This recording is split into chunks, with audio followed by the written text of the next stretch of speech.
চাচাদিকে আবার ধন্যবাদ জানাই যে সে নিজের ইউসিরুনা আলা আনফুসিহিম ওয়ালাউ কানা বিহিম খাসাসা। আমাদের ছেলে মাশাআল্লাহ বেয়াদব নয়, আলহামদুলিল্লাহ।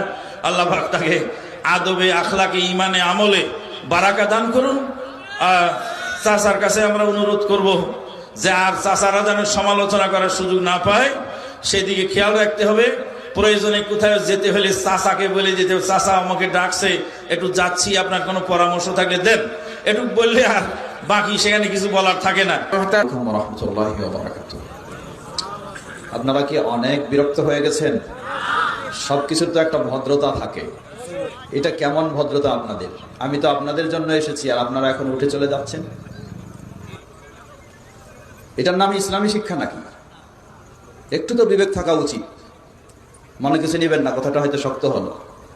একটু আগেই শেখ আব্দুল্লাহ আব্দুর রাজ্জাক তো প্রচলিত গণতন্ত্রের কিছু গোমর ফাঁস করলেন।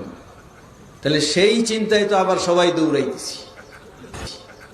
সমাজতন্ত্র বলেন, ডেমোক্রেসি বলেন, সেকুলারিজম বলেন, এগুলো হচ্ছে ইনজাস্টিস, তথা মানুষকে জাস্টিস দিতে, ন্যায় দিতে ব্যর্থ। পৃথিবীতে কোথাও দিতে পারেনি, বাংলাদেশেও পারবে না, ভবিষ্যতেও পারবে না, কিয়ামত পর্যন্ত পারবে না।